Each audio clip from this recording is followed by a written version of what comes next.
जय गुरुदेव। शक्तिपात के माध्यम से कुंडलिनी जागरण के संबंध में कुछ प्रश्न और उत्तर। प्रश्न: क्या कुंडलिनी जागृत होते ही कुंडल खुल जाते हैं, अर्थात तीनों गुण निवृत्त हो जाते हैं? गुरु महाराज, ऐसा तो नहीं कि जागृत होते ही तीनों गुण निवृत्त हो जाते हों। हाँ, उनकी निवृत्ति की प्रक्रिया अवश्य आरंभ हो जाती है। तीनों गुण का हटना तथा ईश्वर का प्रत्यक्षीकरण काफी लंबी आध्यात्मिक यात्रा के बाद ही संभव हो पाता है। जागृति का अर्थ सिद्धि नहीं, आरंभ है। अभी जन्म जन्मांतर के संस्कार क्षय होना है, वासनाओं तथा विकारों को समाप्त होना है, अभिमान, आसक्ति एवं चित्त के 5 क्लेशों को शांत होना है, तब कहीं तीनों गुणों से निवृत्ति होगी। सबके अंत में भ्रांति, अविद्या या माया निवृत्त होती है, जो कि तीनों गुणों का अंतम आश्रय है। इसके लिए पहले अंतर्मुखता आवश्यक है, जो कि जागृति के रूप में प्राप्त होती है तथा गुणों की निवृत्ति की प्रक्रिया चलने लगती है। इसका अर्थ ये है कि एक झटके में ही शक्ति का शुद्ध स्वरूप प्रकट नहीं हो जाता। पहले उसकी झलक शक्ति की क्रियाशीलता के रूप में प्रकट होती है। ये समझो कि साधक के हाथ में शक्ति की क्रिया की डोरी आ जाती है, जिसे पकड़कर यदि साधक बढ़ना आरंभ कर दे तो वह आत्म तत्व के अंतिम लक्ष्य को प्राप्त कर सकता है।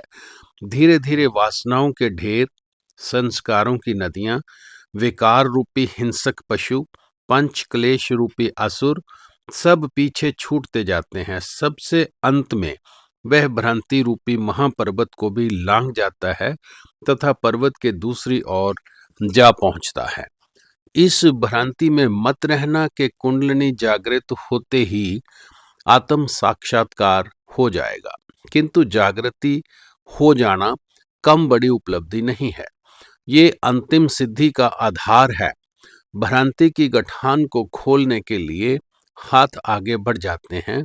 जन्म जन्मांतर के संस्कार अंतर में अपनी लीला का प्रदर्शन कर पीछे हटने लगते हैं, जिससे मन निर्मलता के राजपथ पर आगे बढ़ने लगता है। कर्ता भाव साक्षी भाव में परिवर्तित होने लगता है। यह कोई छोटी बात नहीं है। इसी अवस्था को प्राप्त करने के लिए तपस्वी निरंतर घोर तप में लीन रहते हैं। तब कहीं यदि ईश्वर कृपा हो तो कुंडलिनी महारानी के दर्शन प्राप्त होते हैं, किंतु शक्तिपात में गुरु कृपा से ही ये अवस्था प्राप्त हो जाती है। तब कुंडल खुलते चले जाते हैं, एक एक कर माया के आवरण उतरते जाते हैं। तीनों गुण भी अपना बोझ उठाकर भौतिकता में विलीन हो जाते हैं। कुंडलिनी जागृति का अर्थ है कर्म चक्र का उल्टे घूमना आरंभ हो जाना। साधक में जब भी व्यवहार शुद्धि तथा सेवक भाव की बहुलता हो तो उल्टे चक्र की गतिशीलता तीव्र से तीव्रतर होती जाती है, क्योंकि तब संस्कार संचय का कर्म ठहर जाता है। केवल संस्कार क्षय का कार्य ही जागृत शक्ति के समक्ष होता है। यदि संस्कार संचय भी होता रहे तो एक ही स्थान पर आगे पीछे होने में ही शक्ति व्यय होती रहती है तथा अंतर की ओर साधक आगे नहीं बढ़ पाता। इसीलिए साधक के सत शिष्य होने पर शास्त्रों ने इतना बल दिया है। प्रश्न: गुरुदेव, आपकी दी गई पुस्तक पढ़कर ये ज्ञात हुआ कि कुंडलिनी समष्टि चैतन्य का ही व्यष्टि स्तर पर एक ऐसा रूप है जो बाहर की ओर उन्मुख होने पर जगत की ओर तथा आत्मा की ओर उन्मुख होने पर आत्मा की ओर ले जाता है। किसी भी ओर खींचकर जाने वाली तो कुंडलिनी है।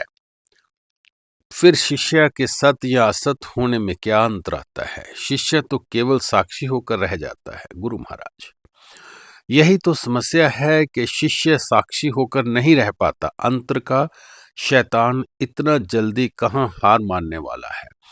यदि साधन के समय थोड़ी देर के लिए साक्षी भाव उदय हो भी गया हो तो भी दूसरे समय में तो कर्ता भाव का ही दबदबा बना रहता है।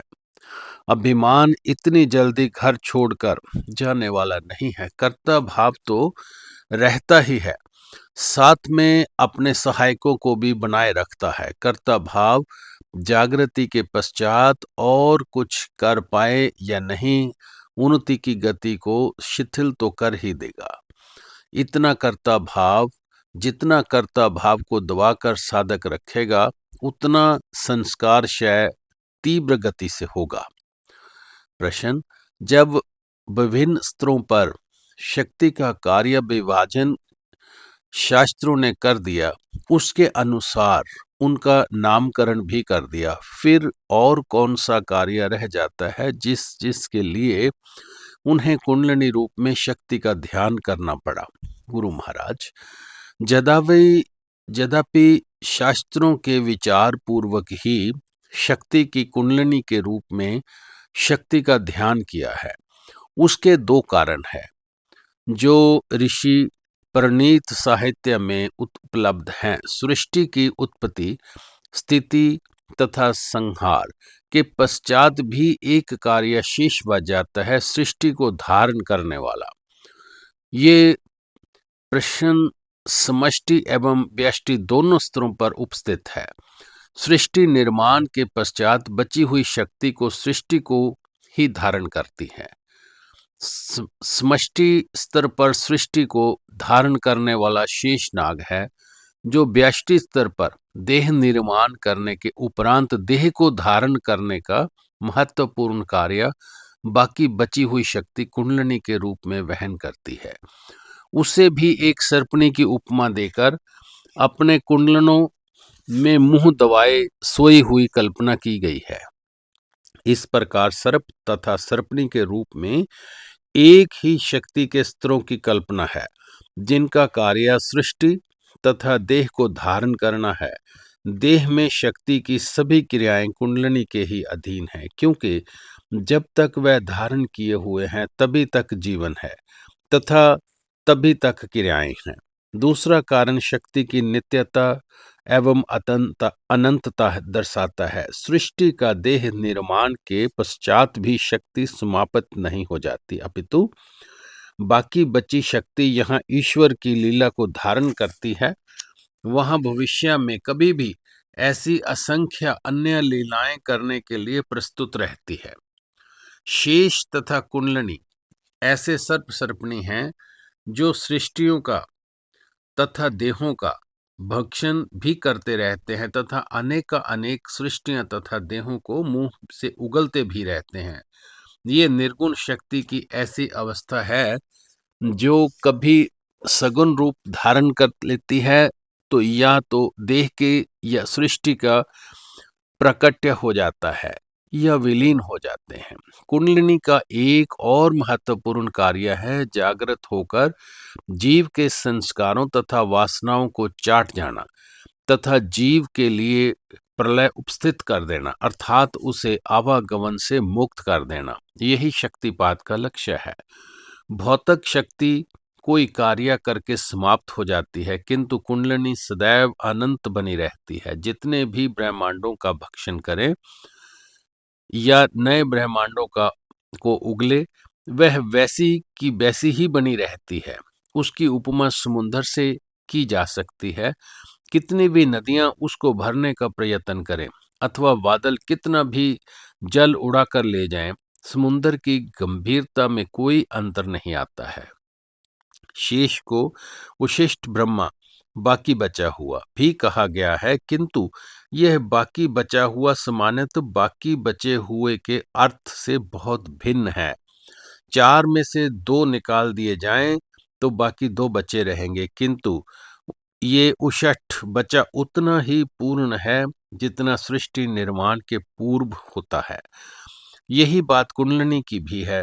देह का निर्माण करके उसे धारण भी करती है तथा फिर भी पूर्ण ही बनी रहती है। जैसे सर्वज्ञता बीज रूप में उसमें निहित होती है, उसी प्रकार पूर्णत्व में भी ऐसी कुंडलिनी अंतर्मुख जगाने तथा आत्माभिमुखी गतिशील करने के योग्य है। जय गुरुदेव।